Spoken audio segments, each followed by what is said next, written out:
Hello friends, welcome back to my YouTube channel Shiksha new way. आज हम एक general awareness का टॉपिक ले रहे हैं जो कि बहुत इम्पॉर्टेंट है और वो सारे कॉम्पिटिटिव एग्जाम्स में पूछा जाता है। Our topic is world's geographical surnames. हम अलग अलग जगह को अलग अलग नाम से भी जानते हैं। जैसे कि मैं आपको एक बहुत बेसिक सा एग्जांपल देती हूँ। जयपुर को हम क्या बोलते हैं हमारे इंडिया में? Pink city. ऐसे ही वर्ल्ड में जो तरह तरह की जगह हैं उनके क्या क्या नाम है।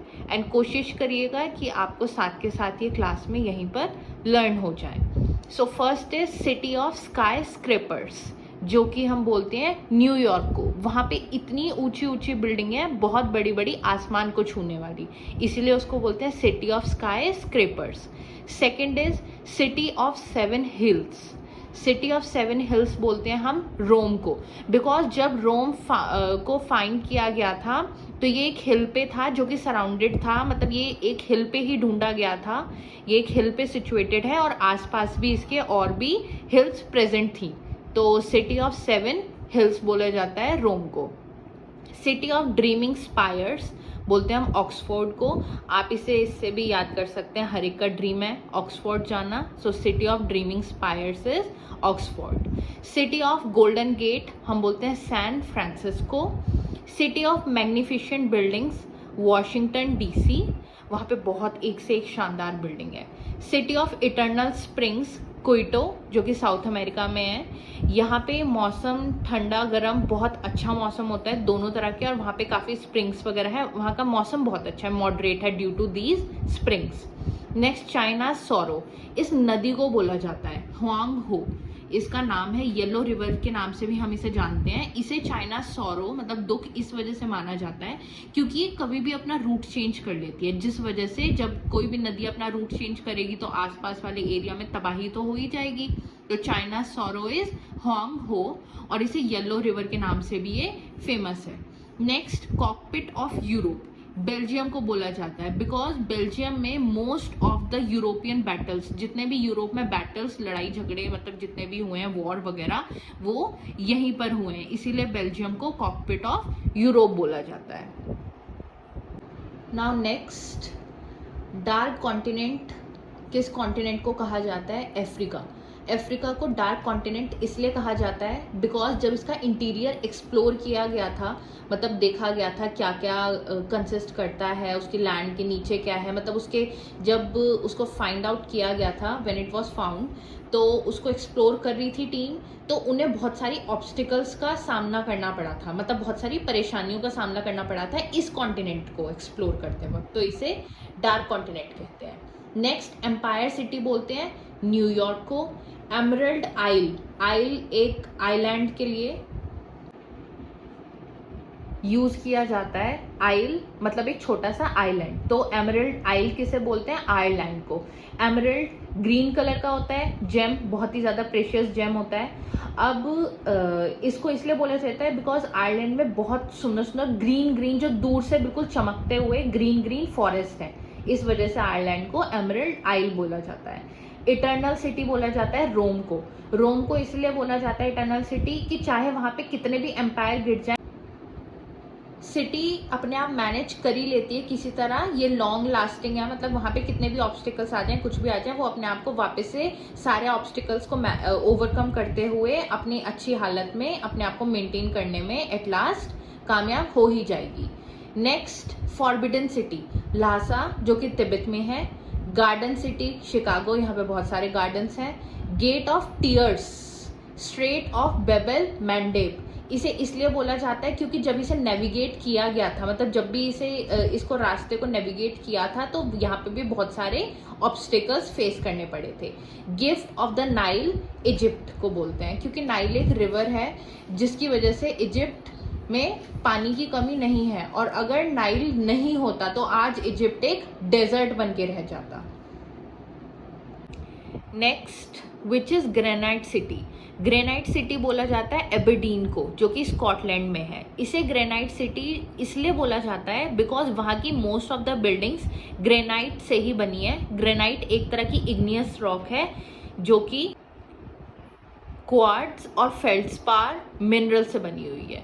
Next hermit kingdom, hermit kingdom बोला जाता है कोरिया को, क्योंकि यहाँ पर रहने वाले लोगों के लिए बाहर वालों से कांटेक्ट करना बिल्कुल मना था। मतलब यहाँ पे बहुत ज़्यादा रिस्ट्रिक्शंस लगी हुई थी ट्रेड पर भी, मतलब आउटसाइड वर्ल्ड के कांटेक्ट में आप नहीं आ सकते।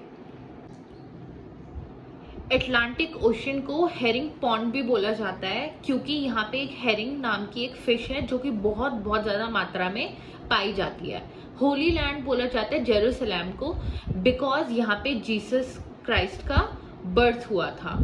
नेक्स्ट आइलैंड कॉन्टिनेंट है ऑस्ट्रेलिया, बिकॉज ये सब तरफ से ओशियन और सी से सराउंडेड है। नेक्स्ट आइलैंड्स ऑफ क्लोव्स, ज़ैंज़िबार को बोला जाता है आइलैंड ऑफ क्लोव्स, क्योंकि एक टाइम पर ज़ैंज़िबार वर्ल्ड का लीडिंग प्रोड्यूसर था क्लोव्स का। मतलब यहाँ पे क्लोव्स बहुत बहुत ज़्यादा मात्रा में ग्रो किए जाते थे। आइल ऑफ पर्ल्स बोला जाता है बहरीन को। Next key to Mediterranean sea, Gibraltar, because ये एक नेचुरल लिंक की तरह काम करता है अटलांटिक ओशन और मेडिटेरेनियन सी के बीच में। Next is land of cakes, land of cakes Scotland को बोला जाता है, because Scotland is famous for oatmeal cakes. यहाँ के ओटमील केक्स बहुत बहुत ज़्यादा फेमस है। Next land of golden fleece, Australia को बोला जाता है, बिकॉज यहाँ पे एक मेरिनो नाम की एक शीप की ब्रीड होती है जो कि बहुत बहुत ज़्यादा फाइन क्वालिटी का वूल प्रोवाइड करती है, तो उसकी वजह से इसका नाम पड़ गया land of golden fleece. Next land of maple leaf, Canada को बोला जाता है। वो जो गोल्डन और ऑरेंज कलर की लीफ आपने देखी होगी वो कनाडा की। और यहाँ पे मेपल जो ट्रीज हैं वो बहुत ज़्यादा एबंडेंस में, मतलब बहुत ज़्यादा क्वांटिटी में पाए जाते हैं। Next land of morning calm, Korea को बोला जाता है because of its serene beauty. मतलब वहाँ पे इतना पीसफुल, बहुत ही पीसफुल वहाँ की सीनरी, और वो बहुत बहुत खूबसूरत है। Next land of midnight sun, Norway को बोला जाता है बिकॉज ये northern side of Arctic circle पे लाई करता है, इसका नॉर्वे का कुछ पार्ट, और जिसकी वजह से वहाँ पे समर के कुछ दिनों में मिडनाइट सन राइज होता है, मतलब आधी रात को आपको सन देखने को मिलता है।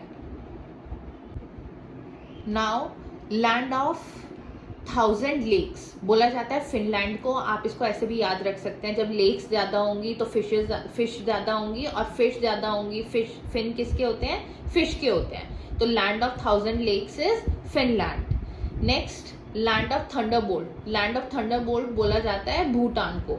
भूटान को इसलिए बोला जाता है बिकॉज वहाँ पे थंडर स्टॉर्म्स बहुत बहुत ज़्यादा आते हैं। लैंड ऑफ वाइट एलिफेंट बोला जाता है थाईलैंड को, और क्योंकि वहाँ पे वाइट एलिफेंट बहुत बहुत ज़्यादा मिलते हैं, और वहाँ पे वाइट एलिफेंट को सिंबल माना जाता है वेल्थ, गुड फॉर्च्यून, मतलब अच्छी किस्मत के लिए, वेल्थ के लिए और पावर के लिए। Now next land of 1000 elephants बोला जाता है लाओस को। लैंड ऑफ राइजिंग सन बोला जाता है जापान को। जैसे कि हमने पहले भी डिस्कस किया था, जापान बिल्कुल ईस्टर्न हेमिस्फेयर में लाई करता है, बिल्कुल ईस्टर्न हेमिस्फेयर में। और सन कहाँ से राइज होता है?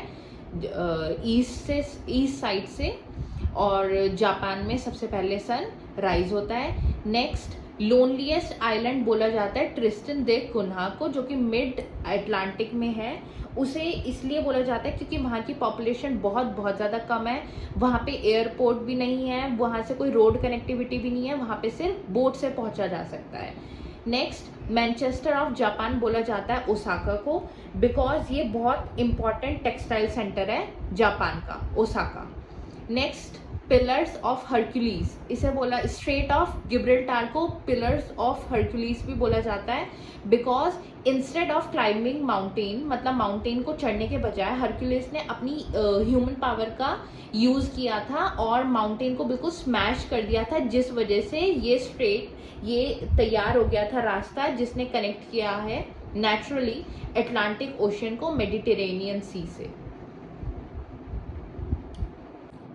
नेक्स्ट पर्ल ऑफ एंटिलीज बोला जाता है क्यूबा को। एंटिलीज का मीनिंग होता है group of islands, and sugar ball of world भी क्यूबा को ही बोला जाता है, वहाँ पे शुगर सबसे ज़्यादा प्रोड्यूस की जाती है। नेक्स्ट प्लेग्राउंड ऑफ यूरोप बोला जाता है स्विट्जरलैंड को।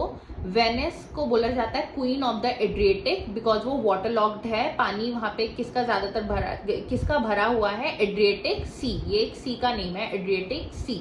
रूफ ऑफ द वर्ल्ड बोला जाता है द पामीर्स को, इसलिए बोला जाता है बिकॉज उसके ऑल्टीट्यूड बहुत ज्यादा है, मतलब वो बहुत ज्यादा हाइट पर है। विंडी सिटी बोला जाता है शिकागो को।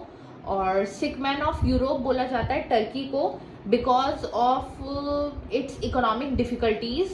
वो अभी भी इतनी अच्छी तरह से, तब जब इसको नाम दिया गया था वो इतनी तरह से डेवलप नहीं थी, वो इकोनॉमिक डिफिकल्टीज काफी ज्यादा फेस कर रही थी। नेक्स्ट क्वेकर सिटी बोला जाता है फिलाडेल्फिया को, इसलिए बोला जाता है because it was founded and settled bye a group of friends, मतलब फ्रेंड्स के ग्रुप ने उसको मिलकर फाइंड किया था और वहाँ पे सेटलमेंट उन्हीं की वजह से हुई थी।